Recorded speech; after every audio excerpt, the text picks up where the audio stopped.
नाज़रीन करम, आज एक सवाल मैं आपके सामने रखता हूँ और मैं आपसे उसका जवाब चाहूँगा।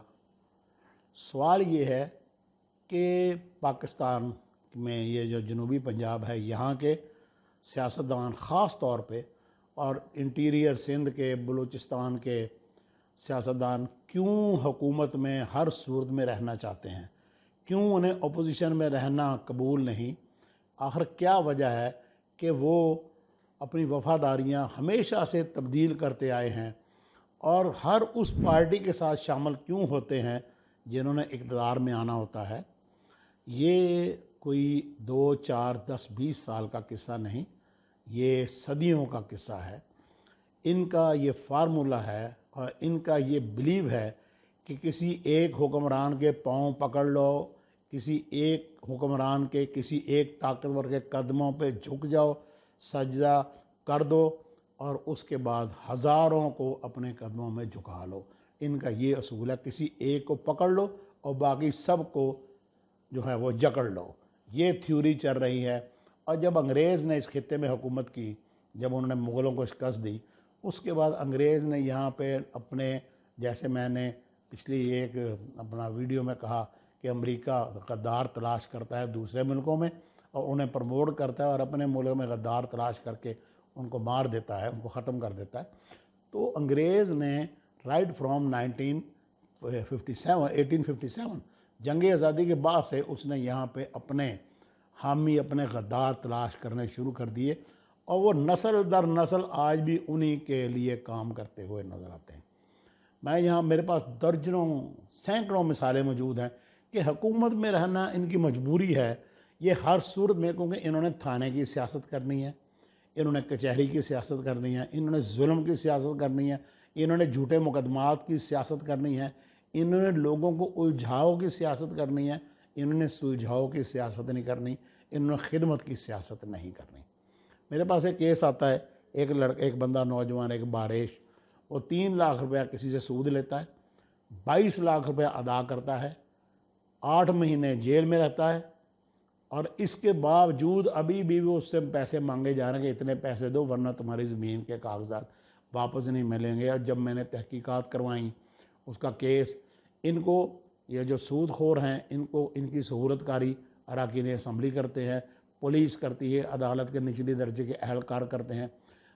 सूदखोर एक बैठा हुआ है, अगर जतोई में एक सूदखोर बैठा हुआ है, खानपुर में, या एक सूदखोर बैठा हुआ है रहीम बियार खान सादकाबाद में या जामपुर में, तो वो मुकदमा दर्ज करवाएगा जिससे ब्लैंक चेक लिया हुआ है, कसूर में जाके करवाएगा, नौशहरा विरका में करवाएगा, वो करवाएगा वहाँ पे जाके अपना, उधर गुजरांवाला में, सरगोदा में, जेहलम में, अटक में, ताकि दूर दूर वो लोग जाएं। उनका तो नेट वगैरह, वो अपना चेक वहाँ किसी सूदखोर के हवाले करते हैं और उसके बाद जनाब उस बंदे की पेशियाँ शुरू हो जाती हैं। ये मैंने जब उस केस में देखा तो मैंने देखा कि एक रुकन कौमी असम्बली इन्वॉल्व है और रुकन कौमी असम्बली की वजह से वो सूदखोर को मुकम्मल तहफ़्फ़ुज़ है। खैर, अल्लाह का करना ऐसा हुआ कि मैंने उसमें जब इंटरफेयर किया तो वो रुकन कौमी असम्बली पीछे हट गया। पुरानी बात है, बहुत पुराना किस्सा है। तो हमें वो उस बंदे को रिलीफ मिल गया और उस बेचारे के कागजात, उसको प्रॉपर्टी के कागजात वापस मिल गए, चेक उसको वापस मिल गए और 3 लाख लेकर 22 लाख देकर और 6-8 महीने की कैद काट कर उसकी जान छूटी। पिछले दिनों मेरे साथ एक वाक़या ये हुआ कि एक इंतहाई मुअज़्ज़ज़ राजपूत ख़ानदान का एक ऑफ़िसर, सरकारी ऑफ़िसर मेरे पास आता है, जिसकी पोस्टिंग जनूबी पंजाब के ही एक शहर में है और इंतहाई मुअज़्ज़ज़ ख़ानदान, इंतहाई तालीम याफ्ता, उसकी बेटी को एक रुकन कौमी असम्बली के पर्सनल स्टाफ के बंदे का नवासा अगवा करके ले जाता है। और कहीं दोनों एक ही जगह पे कहीं पढ़ते हैं और फिर एक जगह जॉब करते हैं और वहीं से वो लड़का कच्चे घर का रहने वाला और लड़की गाड़ियों में फिरने वाली, एसी में रहने वाली, आलीशान कोठी में रहने वाली। और जनाब उसको उसके साथ हवा करता है उसको और जाके डेरा गाजी खान में कहीं उसका निकाह पढ़वाता है।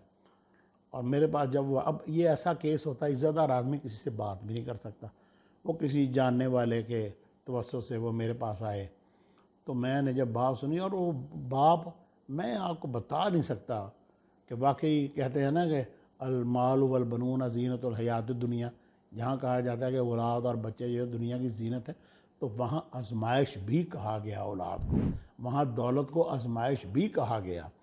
तो मैं यकीन कीजिए वो बंदा मेरे साथ आँख नहीं मिला रहा था। कैसे मिलाता? कहता जी मेरी मदद करें। खैर मैंने मज़कूरा रुकन असम्बली, वो रुकन असम्बली भी जो है जिनका मैं जिक्र कर रहा हूँ, और इंशाल्लाह इलेक्शन आएंगे तो मैं पूरी कहानी बताऊँगा, नाम भी बताऊँगा कि ये किस तरह आपके ऊपर हमारे लोगों में मुसल्लत है और किस किस्म के ये लोग जुल्म करते हैं।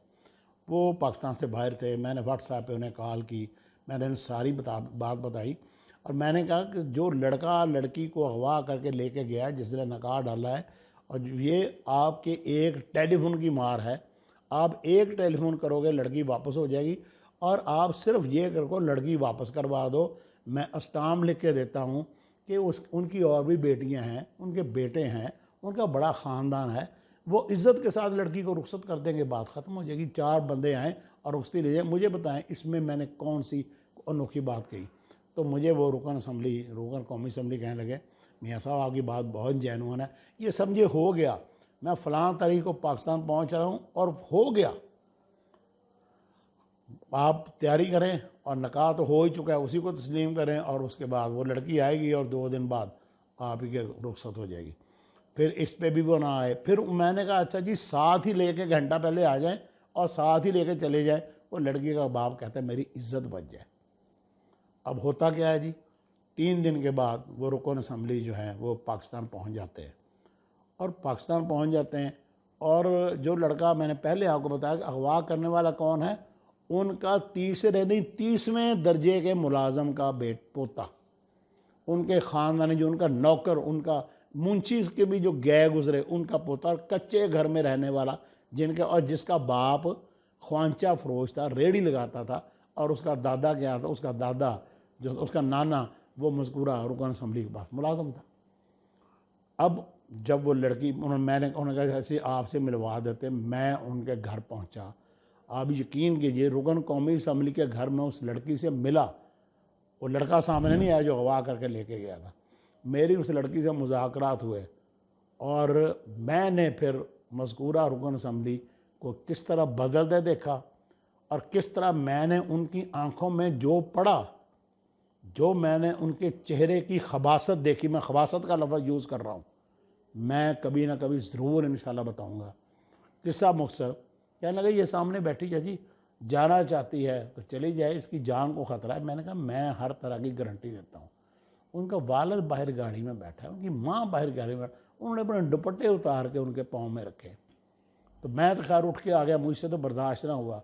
फिर अगले दिन का टाइम हुआ, उनकी वालदा, उस बच्ची की वालिद, सब लोग गए, लेकिन रुकन असम्बली की पुश्तपनाही की वजह से वो बच्ची अपने वालिद के पास नहीं गई, और उसने इनकार कर दिया, और अजीब व गरीब किस्म की इल्ज़ाम तराशी शुरू कर दी।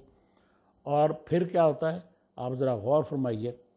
फिर होता ये है कि स्टेट वे वो कहते हैं जी एक तहरीर लिख दें, वो तहरीर लिख के दे दी, इसमें ये तब्दीलियाँ कर दें, वो तब्दीलियाँ हो गई, और सब कुछ हो गया। जो जो उन्होंने मुतालबात कहे वो मुतालबात उनके पूरे कर दिए गए।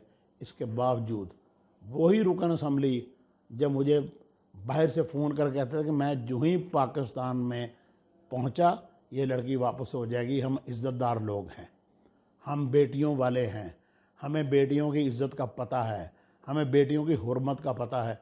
मैंने फिर उनके दावे भी देखे, उनके चेहरे की, मैं दोबारा बड़ी माजरत के साथ बड़ा सख्त लफ्ज़ यूज़ कर रहा हूँ, मैं उनके चेहरे पे खबासत भी देखी, मैं उनके चेहरे, उनकी आंखों में भी पढ़ा। और आज इस बात को 6 माह का अरसा गुजर चुका है। शिद्दत की सर्दियों का ये वाक़या है, आज शिद्दत की गर्मियाँ हैं, उन्होंने वो लड़की आज तक वापस नहीं की। ये इस वजह से इस खित्ते के लोग, इस खित्ते के सियासतदान, इन्हीं वजह से, यही वो वजूहात हैं कि ये हर दौर में वफ़ादारियाँ भी तब्दील करते हैं, क्योंकि इनकी मजबूरी ये है, इन्होंने जुल्म करने हैं, इन्होंने लोगों के साथ धौंस करनी है, इन्होंने अगवा कुनिंदगान की तहफ़्फ़ुज़ करने हैं, इन्होंने हर जगह से पैसे कमाने हैं, क्योंकि इन्होंने सजदा भी दौलत को करना है, इसलिए ये इक़्तिदार में रहना चाहते हैं। मेरे पास ऐसे ऐसे किस्से हैं जुल्म के कि ये इन लोगों को आप अपने मेंबर समझते हैं। ये लोग आपके वोट के हकदार हैं जो आपकी बेटियों के अगवा कुनिंदगान को तहफ़्फ़ुज़ देते हैं, जो हमारी बेटियों के अगवा कुनिंदगान को तहफ़्फ़ुज़ देते हैं, हमारी बहनों के, हमारे बच्चों के, जो हमारी सोसाइटी में इस किस्म के घिनौने खेल खेलते हैं। क्या आप समझते हैं कि ये लोग हमारे कायद हैं, ये हमारी क़यादत करने के काबिल हैं? ये जो कौम बाहर निकली है, ये कौम किसी इमरान खान के आवाज़ पर लब्बैक नहीं, ये सिस्टम की मुखालफत में बाहर निकली है। मैं बार बार यही कहता हूँ कि लोग इस सिस्टम से तंग आ चुके हैं, और जो कोई श्रीलंका में हो रहा है, किसी का सर फट रहा है, किसी के घर को आग लग रही है, कोई पानी में डूबा हुआ है उसका मुंह सूजा हुआ है, किसी का सर से खून फूट रहा है, किसी के जिस्म से खून फूट रहा है, और बताया जाता है कि ये श्रीलंका के हुकूमत के वज़रा हैं, श्रीलंका डिफ़ॉल्ट कर चुका है। तो जनाब बात यह है कि पाकिस्तान में, श्रीलंका तो छोटा सा मुल्क है, यहाँ तो इतना खौफनाक रद्द-ए-अमल सामने आएगा। आप देख लें, व तुइज़्ज़ु मन तशा व तुज़िल्लु मन तशा बियदिकल खैर इन्नका अला कुल्लि शैइन कदीर। आप देख लें कि जब किसी को अल्लाह ताला इज़्ज़त जब छीनता है तो दुनिया के किसी भी मुल्क में उसको अमान नहीं मिलती कि इज़्ज़त और ज़िल्लत अल्लाह के इख्तियार में है। आज लोग पाकिस्तान से बाहर बैठ के घर के अंदर महफूज नहीं है कि गली में से गुजरते हुए भी लोग उनको नारे और चोर कहते हैं और नारे लगाते हैं। ये अकेला कोई इंसान नहीं कर सकता, ये अल्लाह ताला के ये कुदरत के फ़ैसले हैं, और लोगों में शऊर आ चुका है, लोग जाग चुके हैं। अब ना जुल्म उस तरह हो सकेगा और ना अरकान असम्बली बन के लोग उस तरह इस्तेमाल कर सकेंगे। अब लोग जत्थे दर जत्थे थानों का भी घेराव करेंगे। जैसे आपके सामने एक मिसाल आ गई ना कि फैसलाबाद में एक पर्चा दर्ज हुआ तो हज़ारों बंदे पहुंच गए, जी हमारे ऊपर भी, हमें गिरफ़्तार करो। ये कोई एक वाक़या नहीं है, इनको इनके घरों में पनाह नहीं मिलेगी। ये जो इस तरह लोगों की बेटियों के साथ जो सलूक करते हैं, और ये मैंने सिर्फ आपको एक वाक़या बताया, मेरे पास इस तरह के दर्जों मज़ालम के वाक़यात हैं। मैंने यहाँ से एक बंदा अगवा होता है और डेरा बुगती ले जाया जाता है, उसको सरेआम उसको दरख्त साहब बांधा हुआ है कि वो बड़ा है, ले जाओ, इतने पैसे दे दो। मैंने एक बंदा इस तरह मंगवाया, बग़ैर अल्हम्दुलिल्लाह पैसों के मंगवाया, और उसके पीछे भी एक रुकन कौमी असम्बली था, बलूचिस्तान के रुकन कौमी असम्बली थे, अगवाकारों के सूरतकार।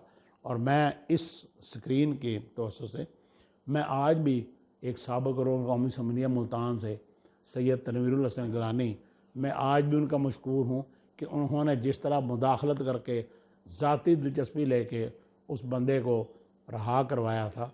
मैं उनका आज मशकूर हूँ कि उनकी, वो भी कौमी असम्बली में मेंबर थे, और जो मज़कूरा उस वक्त जो रुकन असम्बली थे वो भी उनके दोस्त थे। तो उन्होंने मेरे कहने पे कहा, जी मेरा ज़ाती मसला है, ये मेरे ज़ाती दोस्त हैं, ये बंदा वापस करवाओ। और वो बंदा बग़ैर पैसों के वापस हुआ, और मुझे उसकी इतनी लंबी सारी कहानी पता है कि क्या क्या होता रहा। हर जुर्म के पीछे आपको कोई ना कोई ये नाम नज़र आएगा, कोई ना कोई सहूलतकार नज़र आएगा। मैं आखिरी एक छोटा सा वाक़या सुना के तो आपसे इजाज़त लूँगा। मैं एक बंदे को जानता था जो कि, हमारे पास तो हर किस्म के, बतौर अखबार नवीस हमारे पास हर किस्म के बंदे आते हैं।